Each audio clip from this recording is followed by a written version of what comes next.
No. Hey there, I'm Kraysar, and this is kind of intended to be a partial tutorial video, partly submission video, and maybe a bit of a history lesson about the game Vortex. Vortex, for those of you that don't know, is a Super Effects game. Ooh, there we go. On this side. This side. There we go. Cameras. How do they work? Well, anyway, Vortex, like Star Fox and others, was mainly produced by Argonaut Games. It was published by Electrobrain in the US. And essentially, it's just kind of a open world style video game.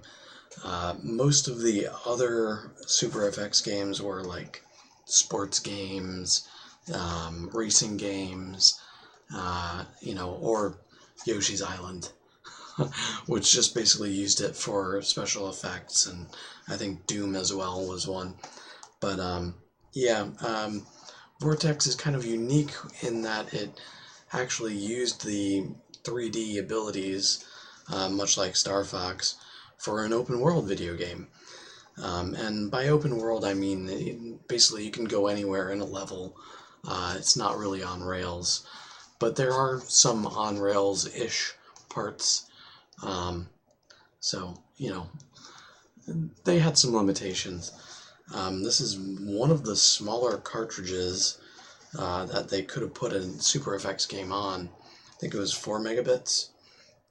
And in general, it's a rather impressive game, but it was a little bit too ambitious because, as we'll be seeing shortly, there's a few bugs. And so we play on the Japanese version of the game because, well, I mean, just look at this. Look at how cool the box art on this one is. It's crazy. Wish we'd gotten this one. But no, seriously. We play because they're on the Japanese version because there's one major bug in the US version that tends to crash the game right after bosses. And obviously, thankfully, there's a password system, so we don't lose too much time. But crashing, not great. And I'll explain a little bit about why it crashes, probably in during the run. But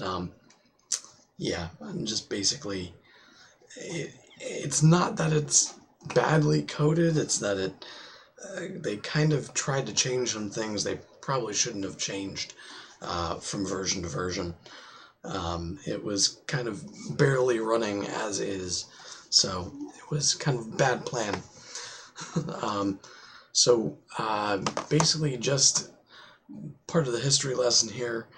The reason why we know so much about Vortex's development is actually because of a little article in a publication called Retro Gamer. I don't know. Can I find it here? I think it's like right around here. Yeah, here. Which they interviewed a lot of the original developers, and there's some neat things referenced in the article. They dispelled the myth that Vortex was a Transformers game. It's not. It wasn't.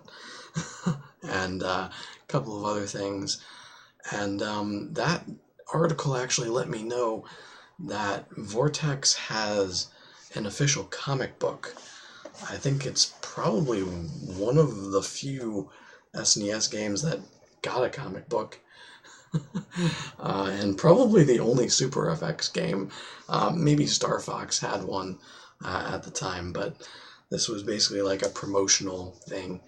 And it's kind of neat. It has a little like game guide, how to beat everything. It actually doesn't seem all that helpful. But, you know, they tried, and it's pretty detailed maps and everything. So, yeah, and then, well, of course, it actually has story.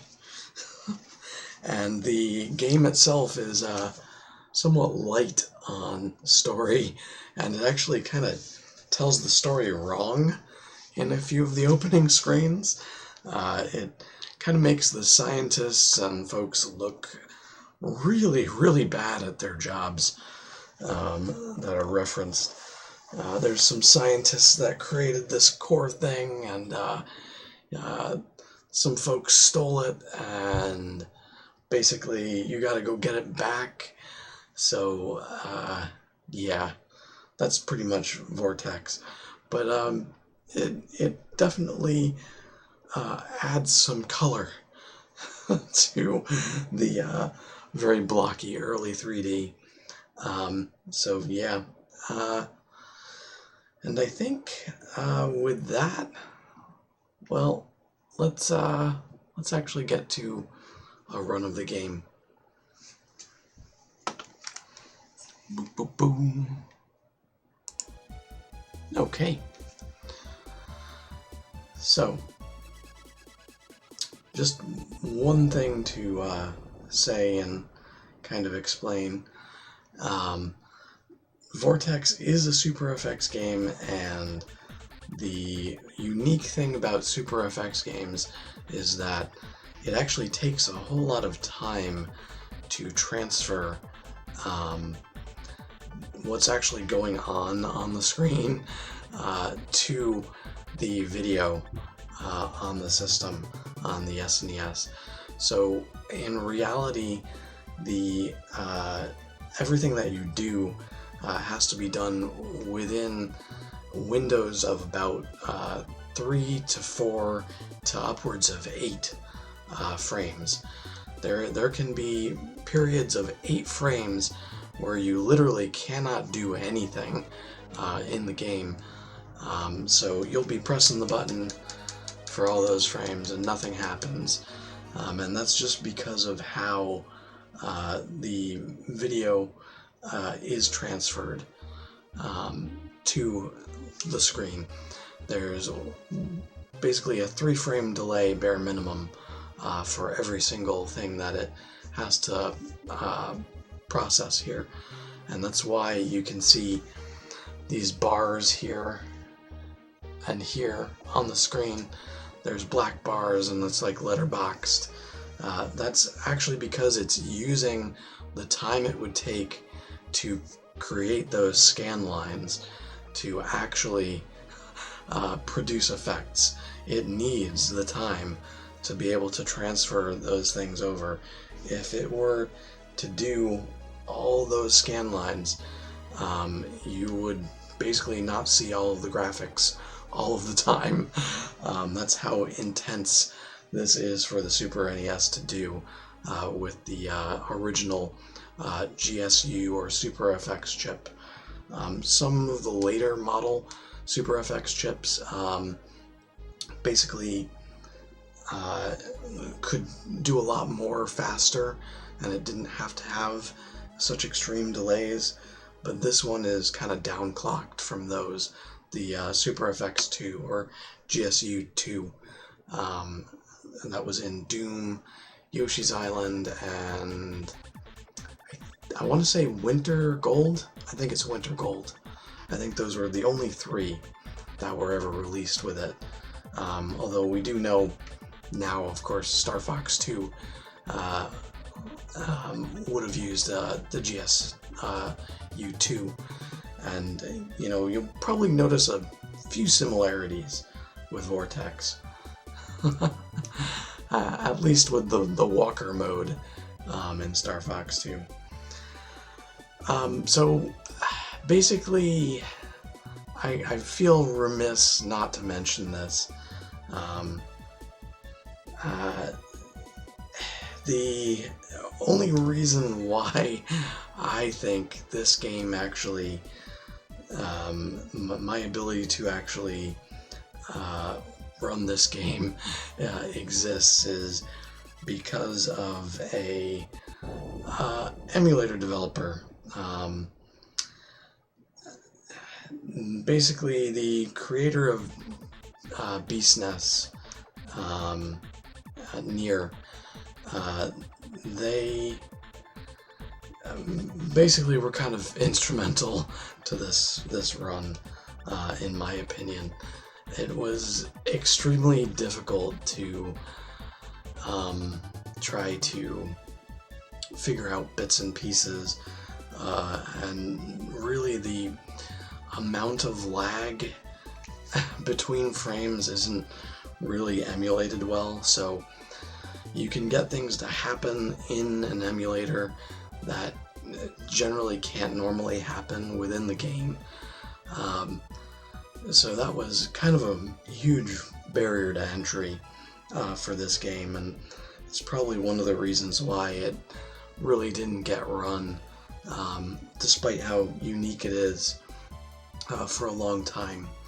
So basically we lost Nier this year, and yeah, it's just I feel I owe them a shout out, at least for the ability to run this game, because it's personally my favorite Super FX game, and I think it should be yours too. And without BeastNess, I wouldn't be running this. I wouldn't have been able to test the things that I needed to route it. So, yeah. I guess moving on from there, let's just jump into the game. And I'm going to switch it to English in a sec here. Let's just do a reset for good measure.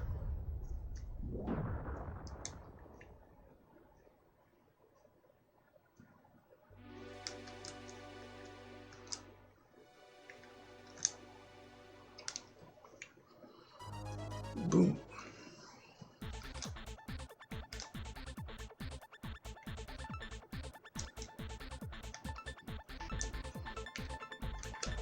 Okay. So, like I said, Vortex is a Super FX game. The story is basically these scientists created whatever the heck this floating square is. Maybe a cube. And some guys stole it. Some, like, weird space barbarians. And these jerk scientists are like, hey, get it back. And we gotta go in a portal and get it back. I don't know why we need it. I mean, the scientist, the thing is supposed to protect the galaxy, and it couldn't even protect itself. I really question the usefulness of it. And geez, these scientists kind of sound like jerks, honestly. So yeah. But whatever. It's what the game said. Like quite literally, the English version of this game tells us that the Debronian, I think it's Debronian. I think that's the name of the galaxy we're in this game. Debronian, the Supreme Court basically tells you to go do a war. I didn't really think, in most political systems, like the, Supreme Courts actually told you to go do those things, but whatever game. Alright.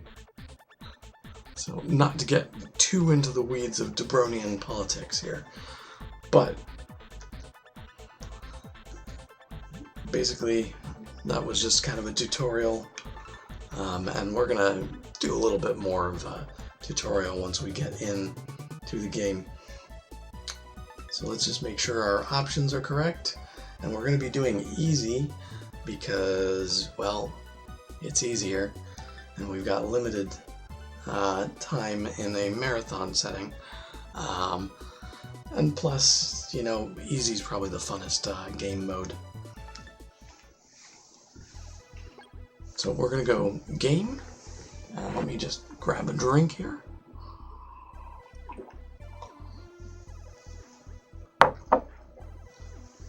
And we're gonna jump into the first level. And time starts right on the Vortex screen. So, I believe Nick Cullsworth? Yeah, I think Nick Cullsworth, or I'm sorry, I'm probably butchering his name.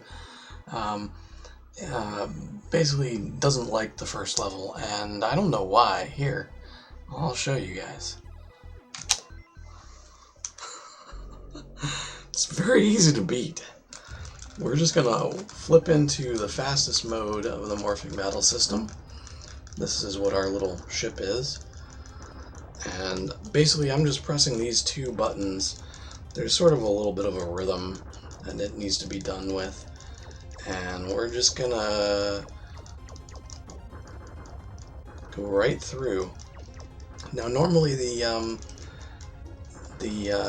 Sonic Jet, as it's called, costs fuel to use, but since we're in space for some reason, it doesn't cost fuel. That's a game mechanic for this. So we're like almost done with the level now, and Sonic Jet is like one of what, like 4 modes. And here we are. Now we're going to swap into hard shell. We're going to use our most powerful weapon, the Electro Bomb. I'm going to switch to cannon. And bam! First boss is gone.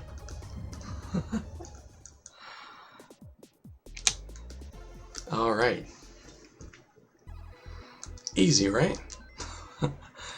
Things get a little bit more tricky here. So you can actually cancel out of the dropship by pressing jump or certain buttons. And our first task is to go to these elevators in Kriston, this level. And we're going to block a big missile. There we go. Oh, didn't block it. Well, there was a missile there. We tried to block it. I didn't swap into hard shell fast enough. But basically, there's clips.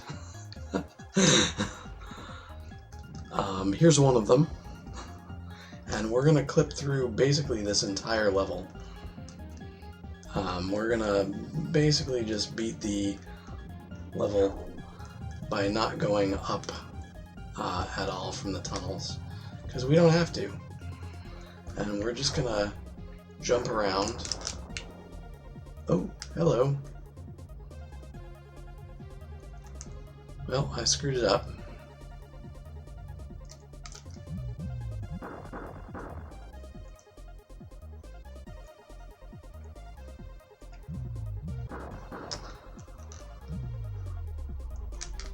Let's see if I can go back. Okay.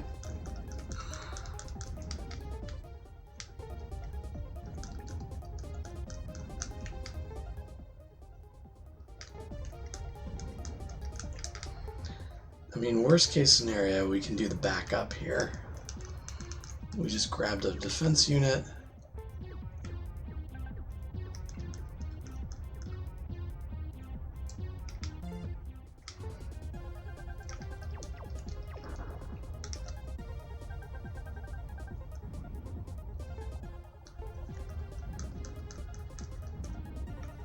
So basically, this is the backup. In every level, there's a bonus room. All of the main levels here have a bonus room. And this room has a bunch of like weapons and ammo and energy bonuses and a bunch of cool stuff that kind of help you out when you find them. Normally we don't need them, But for this, now we kind of do, because we can use the bonus room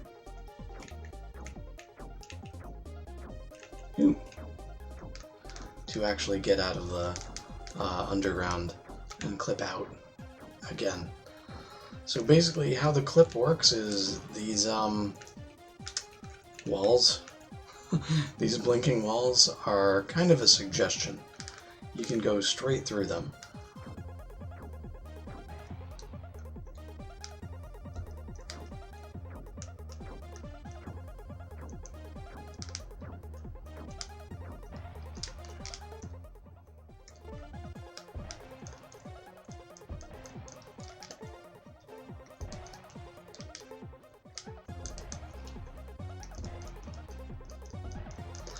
And this is going to be a little boring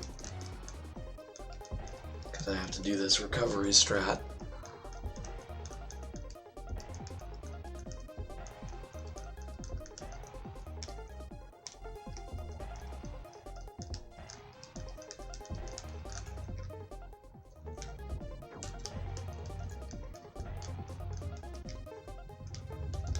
Okay, there we go. We're back. So we're gonna quickly swap to hard shell and try to block those missiles. Okay, so we're just gonna reorient. Now we're gonna switch to land burner, which is kind of like the fastest thing that doesn't cost any fuel. We're gonna swap around, and we're gonna go straight through another of these walls again. And believe it or not, this is the only place in the game that you can do this in, really. So if you notice there, my fuel went down a bunch. That's because there's actually places here where you can get hit. See these big red walls that are opening and closing? They can actually still hit us way off screen. So actually doing this like I'm doing is kind of dangerous. And I don't think we actually got one of these. We only have 2 pass discs. Interesting.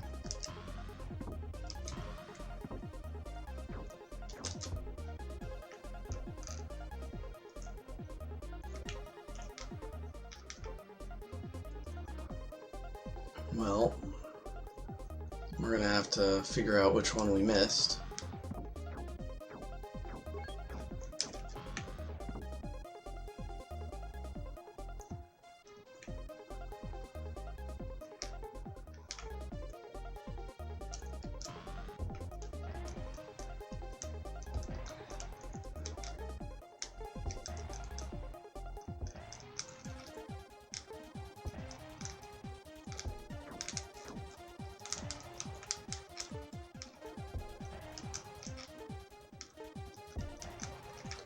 I am betting it's this one.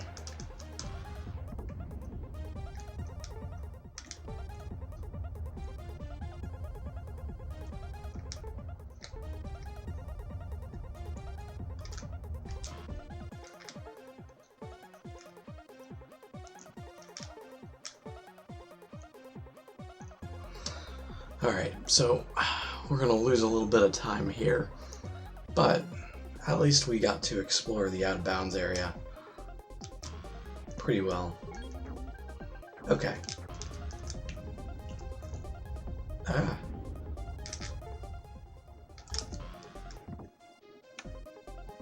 There we go. Here's our pass disc. So, what we're going to do, we're going to go back out.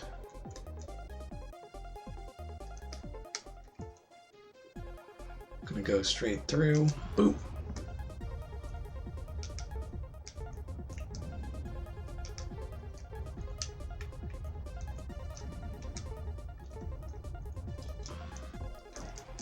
So we're gonna jump with the walker the rest of the way. The walker is actually, jumping with the walker is actually relatively fast. There's certain situations where it's not, but it's probably the fastest uninhibited way to travel. Okay, so we're gonna go jumping.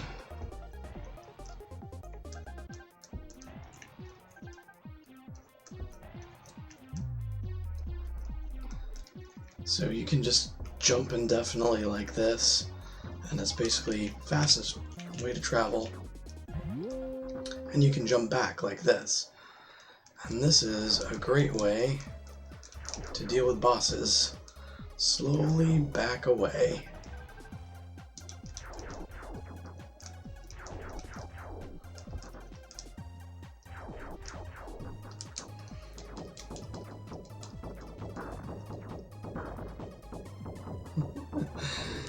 Bang. There we go. Just completed the level. So after some of the stages, there are bonus stages where we can get an extra life or two. And we're going to actually try to get a few extra lives during the run. Oh no. I didn't get the key. Sometimes that can happen.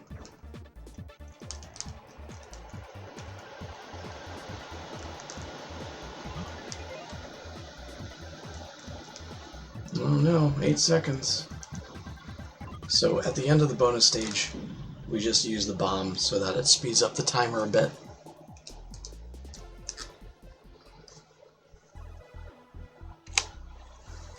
Okay, so this is probably the trickiest level, and the reason for that is because this is the only level with actual platforming, and there's a small trick to this level. We can jump into oblivion. So the idea behind the level is you're up in the clouds and you can fall and die, but we can actually use the sonic jet to escape, and we're not supposed to be able to, but it was either sort of a developer oversight where we can actually use the jet to get around one specific part. So it's basically that first part right there that you can see on the screen. And so the rest of this, we're going to just use the land burner to run around enemies and do some key jumps. So this looks easy. It's really not. The problem is if you don't go fast enough on certain parts or go too fast, you can just fall off the side of this, or these little gaps in back of me here. You can fall right through those because they're rather ill-defined. So I'm just going to line up real quick since I didn't actually stop myself earlier. Positioning in this game is very, very inexact. So I think I need to be here. Alright.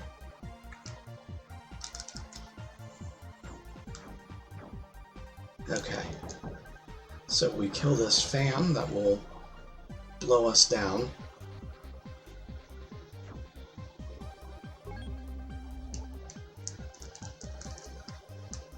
Whew. Okay.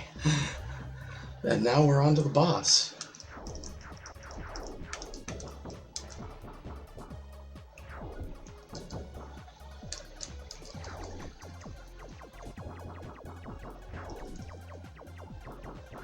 And we're just gonna kill his little pinwheels. I don't know why he has pinwheels. We're gonna...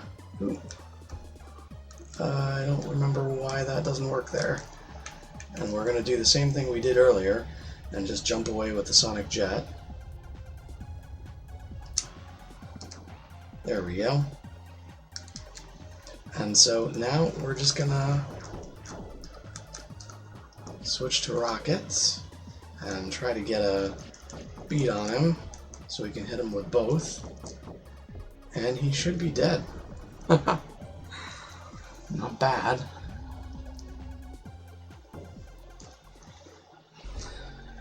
And again, I'm probably making that part look easy. It's really not. It's very, very easy to fall, even if you're really good at the game.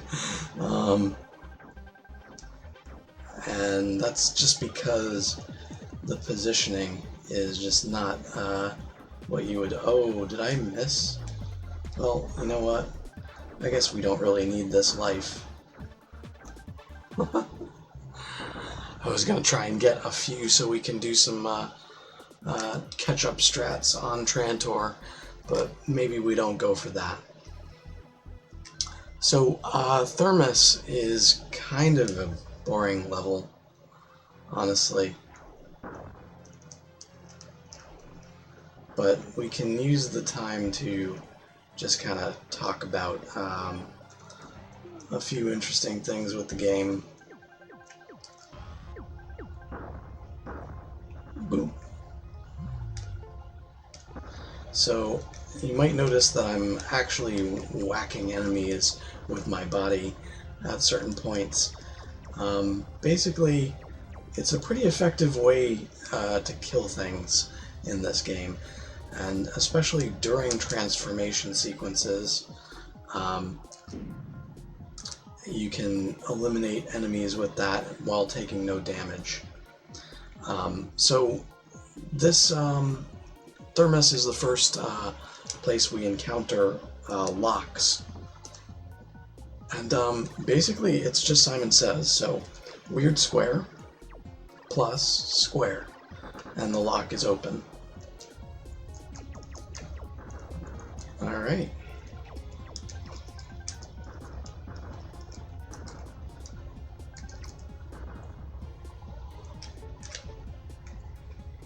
Okay. So we try to open the locks a little bit further away, because if we're too close it causes a massive amount of lag, and that's not very good.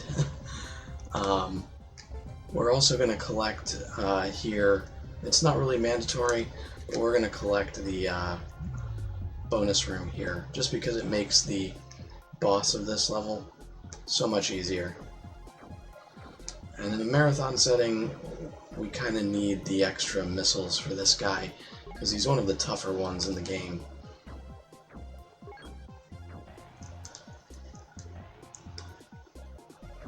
Okay.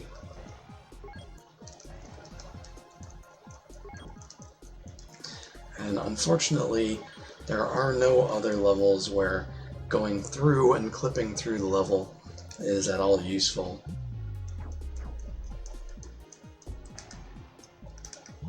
Oops. I didn't actually turn.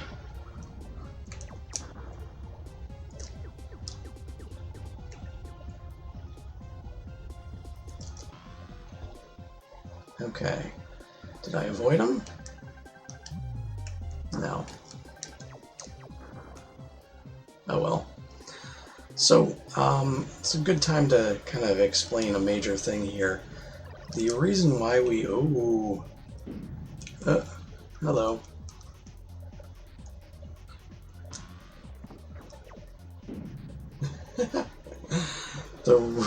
As I was saying, the reason why we try to avoid being so close to the locks is because of a major glitch that can happen, where the lock will basically just not work if you are a little too close.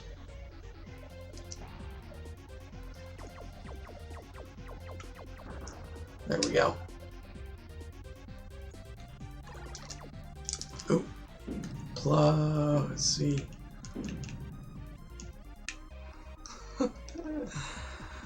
Yeah, so...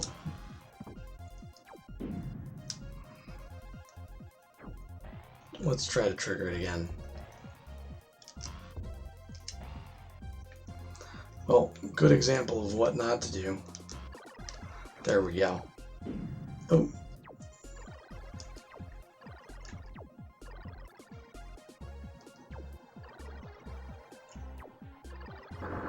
There we go. A little bit tricky,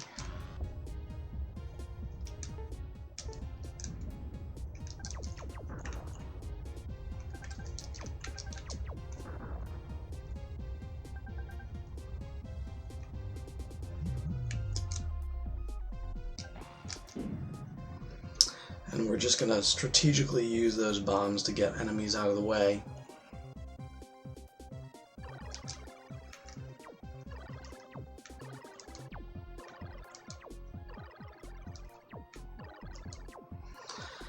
And basically, one of the reasons why we play the Japanese version of the game is because they made a change so that some of the enemies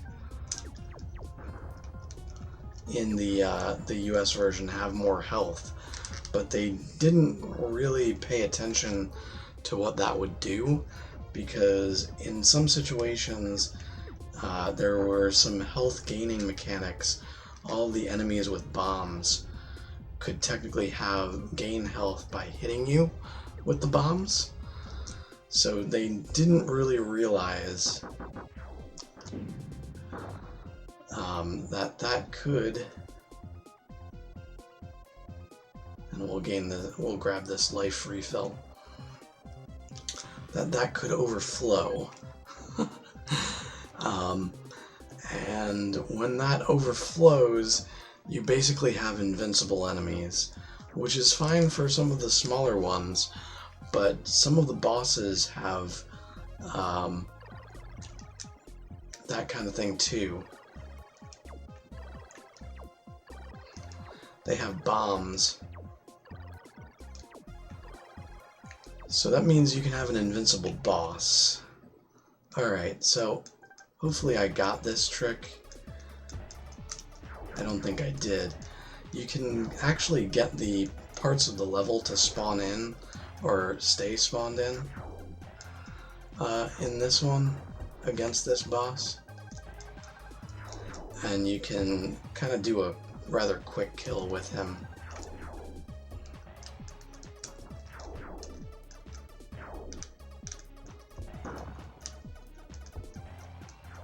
Ooh, ran out of level. Ooh, we got him.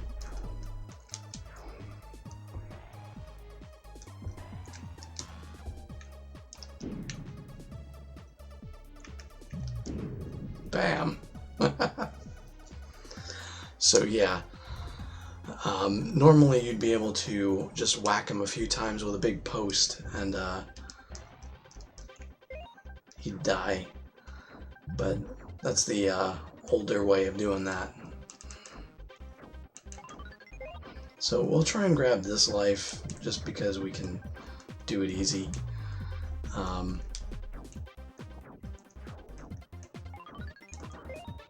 And it's probably a little bit faster than trying to die here.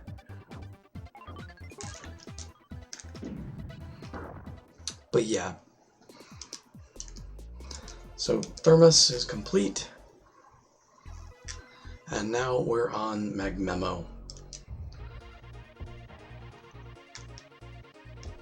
So Magmemo is kind of fun. Ooh, I'm forgetting my strat here. I go this way these days.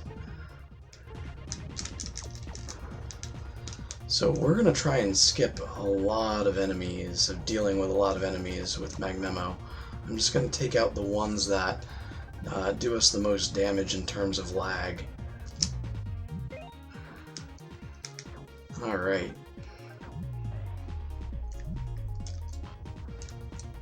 So we're going to be using a combination of the jet and walker mode for most of this. The jet actually tends to avoid some of the lag a little better, and so the gimmick in this level is actually putting these weird balls, or orbs as some like to call them, on these little things.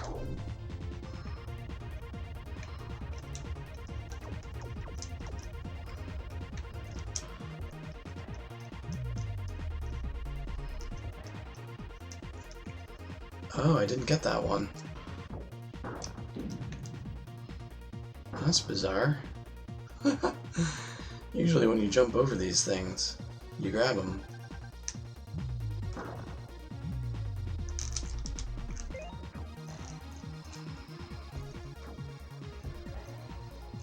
Well, since we're here, we're gonna try to do a despawn glitch early. So this is the same platform I put the other ball on, and that ball despawned because we got out of the range of it appearing, which means that we can actually get through this a little bit easier. So now we're going to have to swap to Walker, because we're low on energy.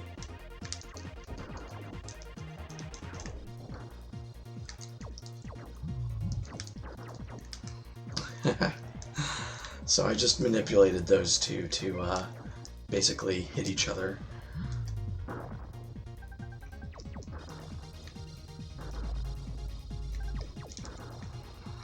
Alright, so this is the first instance where we're actually going to use Lieutenant Dante to refill us, because we're kind of out of fuel here. And we need at least a little bit of fuel for the next part. So we're going to have her come in, our trusty mothership pilot, take us to the beginning of the level here. Hopefully drop in another of these.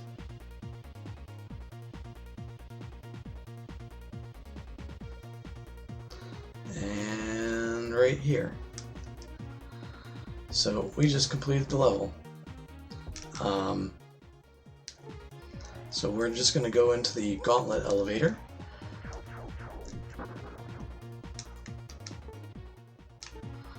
But first, we're going to grab everything in here. This is the stage's bonus room.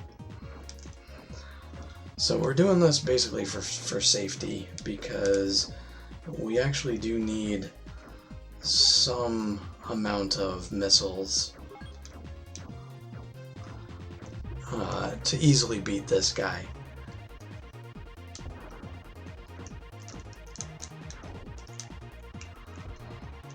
Alright, so we just grabbed a defense unit. That's something that's supposed to help us.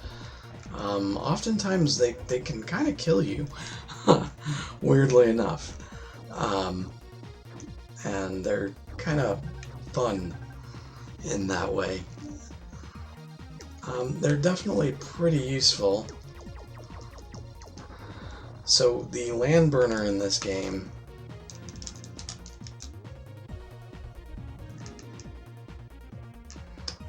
can kind of dodge certain attacks.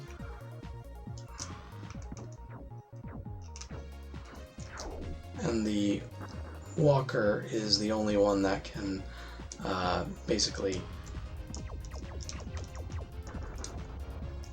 pick things up. So we're going to be swapping through a lot of stuff here.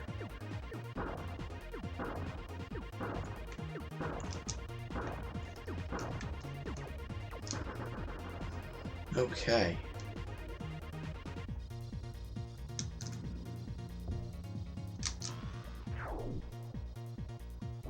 So this is probably one of the hardest areas in the game.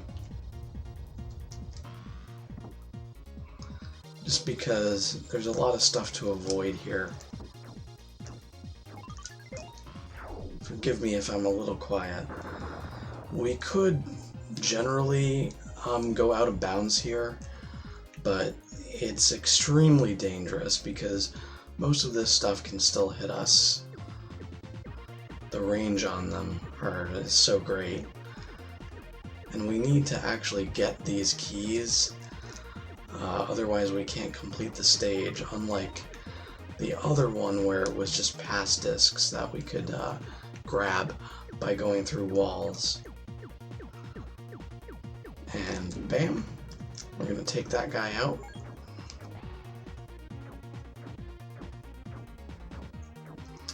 Okay, so this is another fairly difficult boss.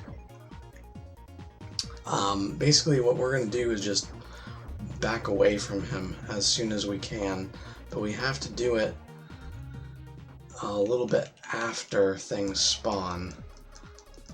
So he has flamethrowers that can basically take us out in a matter of seconds.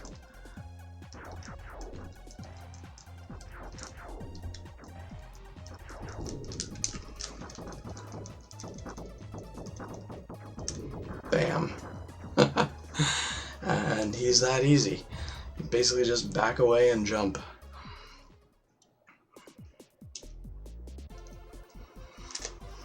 Okay.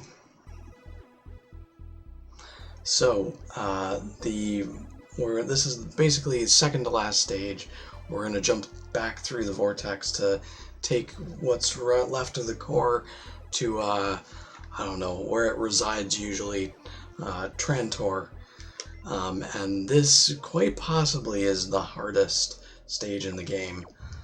And, like, I don't know what these things are, but they're pretty freaking annoying.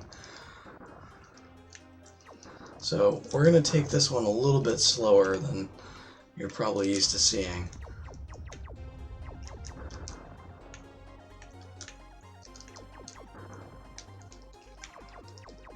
Because a lot of these enemies don't actually despawn, unfortunately.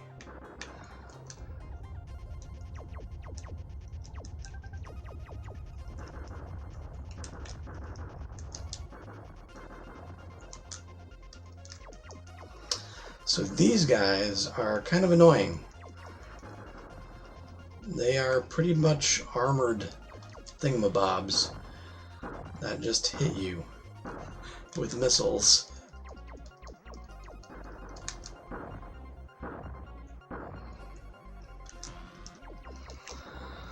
And basically not much works on them except for bombs. Alright.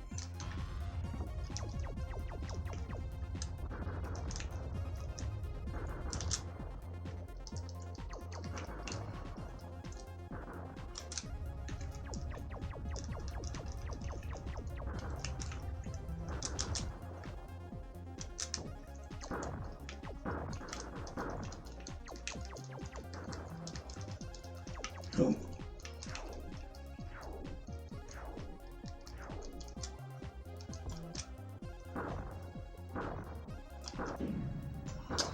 There we go.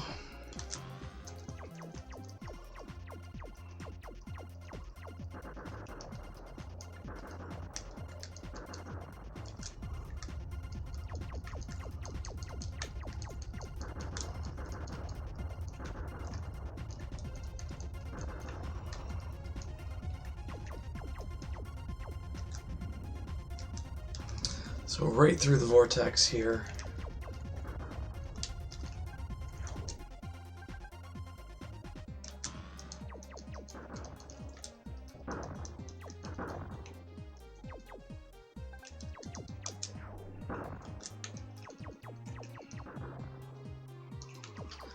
And I missed some timing here.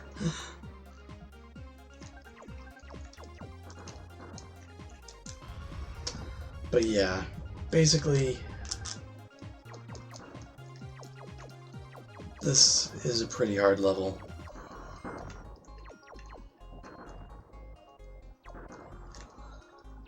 And honestly, this game is probably one of my favorite games.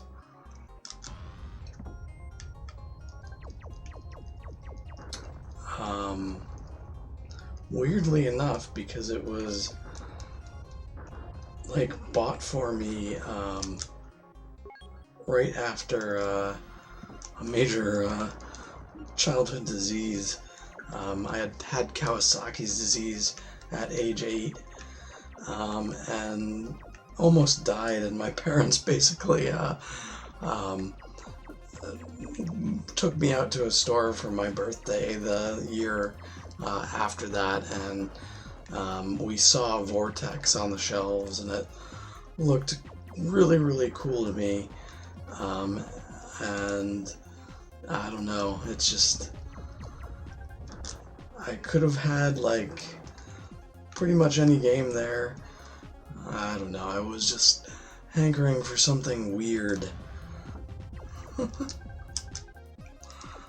I guess. And yeah, let's just say, like, Vortex almost completely destroyed me as a kid. And this is a hard game. So, this boss...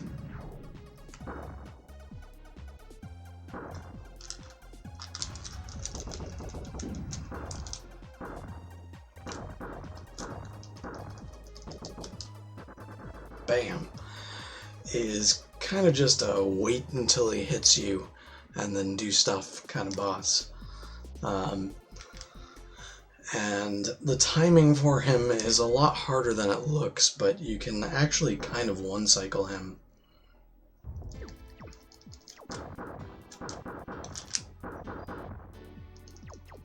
Whoa, we got unlucky.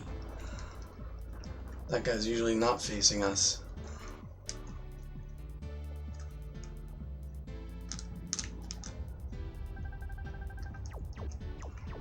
So this is the last stage of the game, Trantor, home of the core.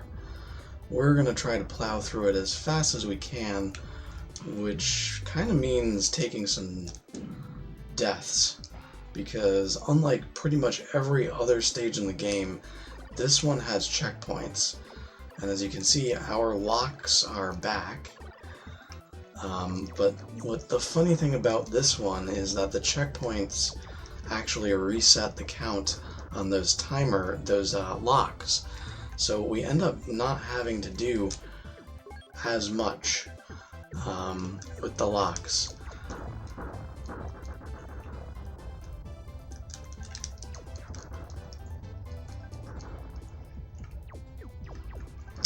We only ever have to do 3 or 4 if we want.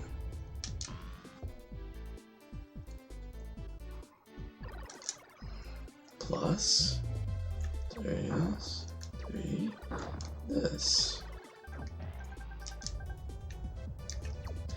So these guys are kind of awful in this. That's one major difference between the Japanese version and US. They made those carrier ships, which spawn other enemies, a little bit better in terms of life. They're a little bit easier to deal with on the US version.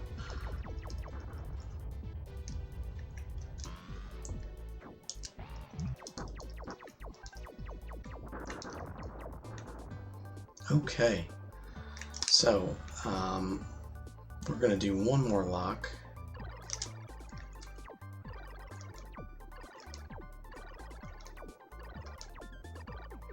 Oh, that was easy.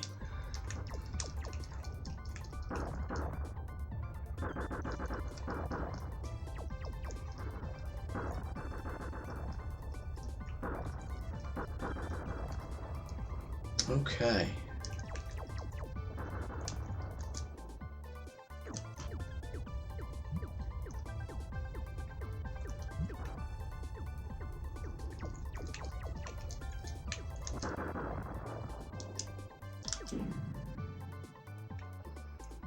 Alright, got all those done, and we need to complete that lock, but we already activated it somehow.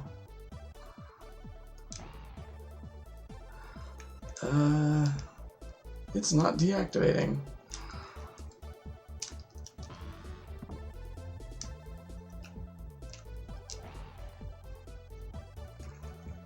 Oh, something to mention. This game has tank controls.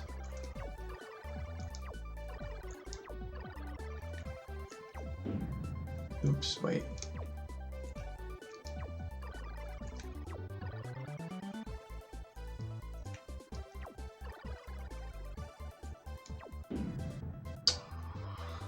Oh, I messed it up.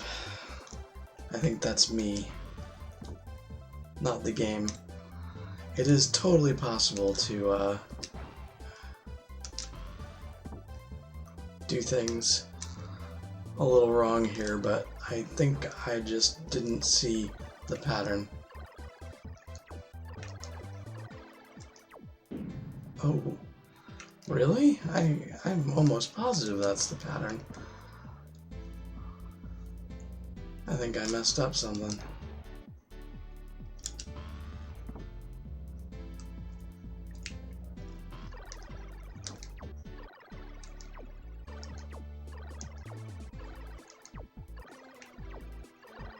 Okay.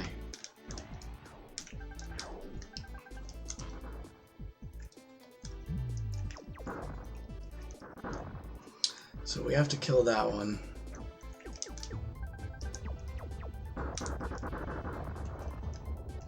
Ah.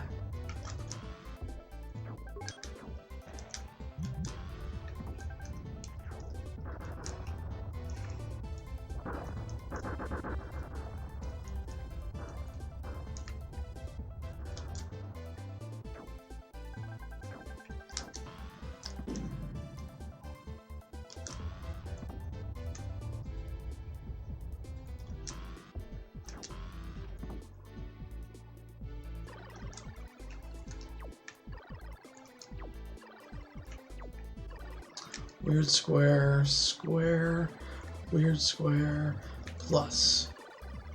Alright, so now we're just gonna fall into this pit. Because I don't want to deal with any more of those locks, personally. Perfect.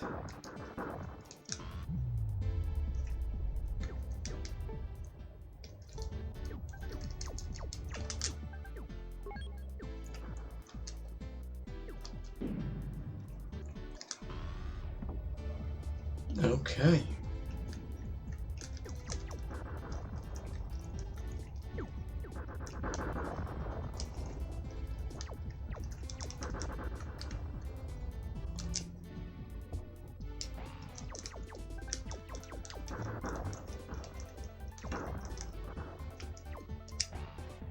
Perfect.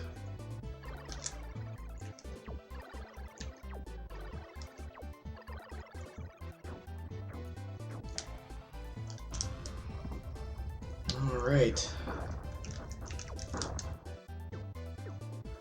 Whew.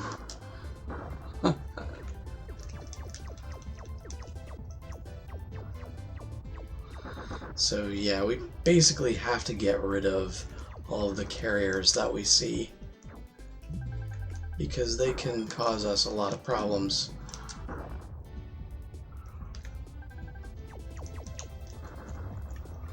And these guys as well cost us a bunch of time in Trantor. We can skip that one though.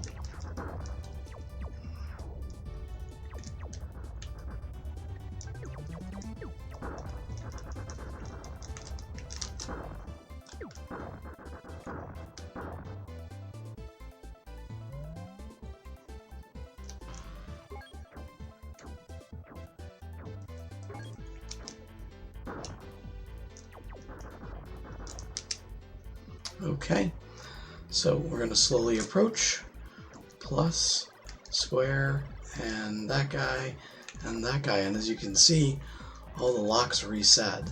We no longer have to deal with a huge amount of them. I caught the window for shifting a little wrong.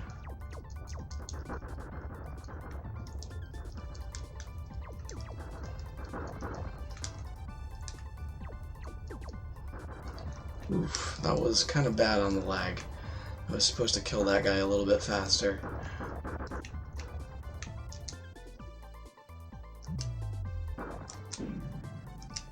Okay.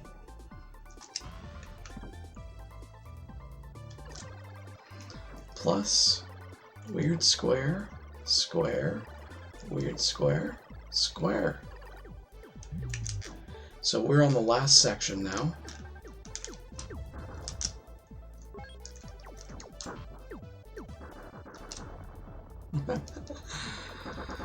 And enemies in this game definitely hit each other a lot.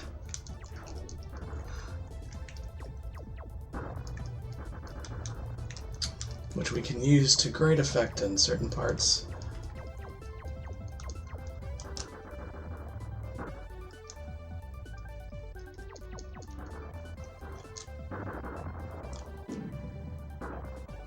Alright, we had to use a bomb there.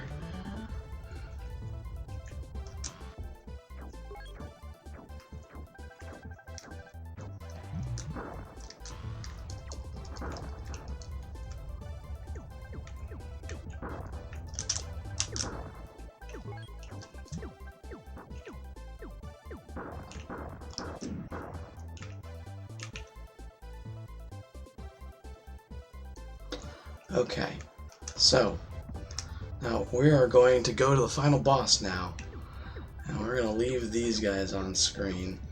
I don't know if we're going to get this.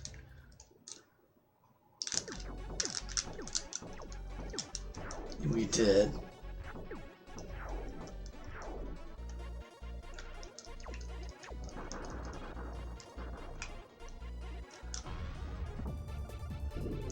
And he basically just tries to like body us throughout this entire battle.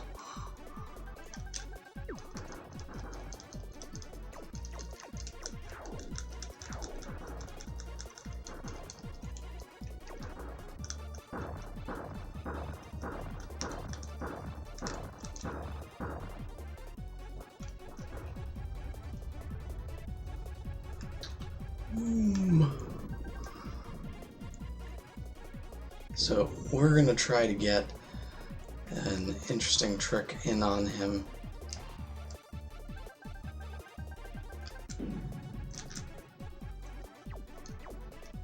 It's basically a despawn trick. Alright.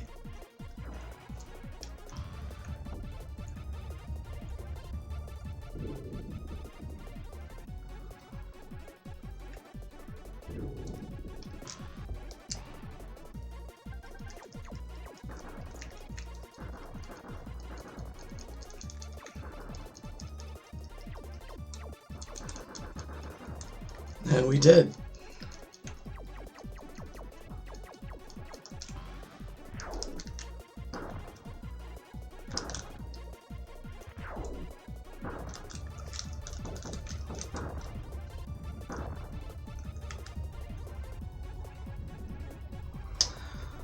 Alright, so his health bar kind of glitched out here.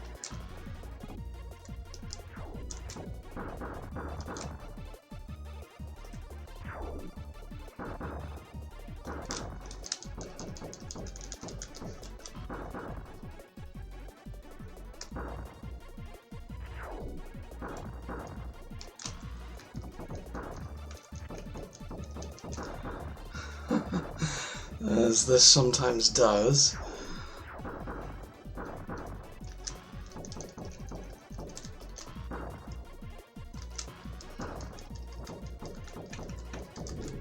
Bam. So we had to take that a little bit safer because his health bar glitched, because we killed the two guys, his two pieces, a little bit too close to him. So instead of just fully despawning, for some reason it seems like they add their health to him. No, I haven't looked into it too much. But yeah. Basically Vortex. And generally speaking, Vortex is kind of prone to crashing because of a few quirks with the code. Basically, you can get it so that the parts of the level stay in and can reach past a sort of hard limit on the number of polygons that it's able to render. And that basically, I don't know exactly how it works, but it seems to cause whatever process that queues up the music to just stop. So that in turn kind of makes everything go a little bit haywire. And yeah, that's one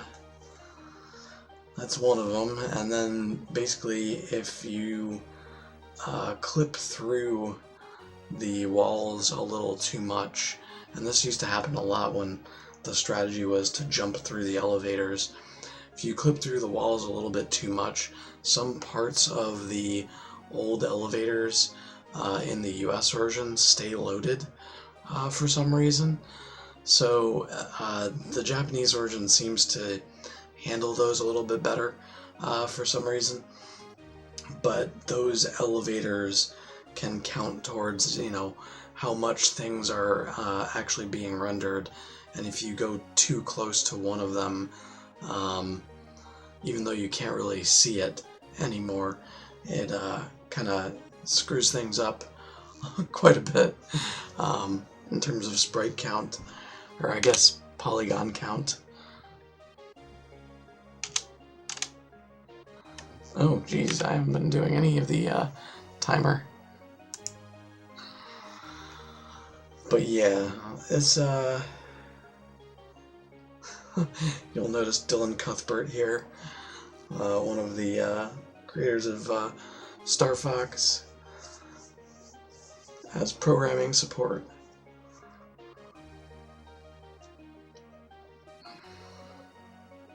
And honestly, Vortex is pretty great. It's at least on the easy, kind of fun to play and fun to try to figure out. But hard is an impressive beast. It's kind of incredibly hard. In fact, I'm not sure that without like speedrunning strategies, someone would be able to beat it necessarily. I think there's really only one person on YouTube, and it's not terribly clear if they've beaten it without save states or not. So I have done a run of hard. It came out to like 5 hours, and it really wasn't pleasant. So I just felt like I couldn't post that. But yeah, Vortex is a great little game, and it's near and dear to my heart.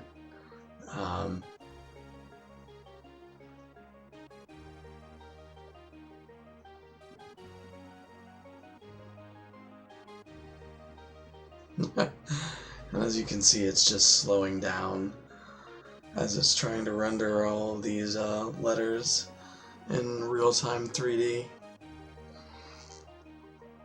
Pretty cool little engine. So normally you don't get to see the credits. Sometimes it can crash on the final boss. And part of the reason why we play on the Japanese version now is because it doesn't crash in the same places in the same ways. So most of the time Vortex does not crash before bosses load, though, which is nice for a game that can just straight up crash. So there's that. But yeah, that's been Vortex, and hopefully that's enough explanation for someone to be able to replicate. I have another video with commentary as well, and hopefully it's, just a nice showcase of what Vortex is all about. I know I talked a while there in the beginning, but hopefully it was at least somewhat informative. So yeah, Vortex.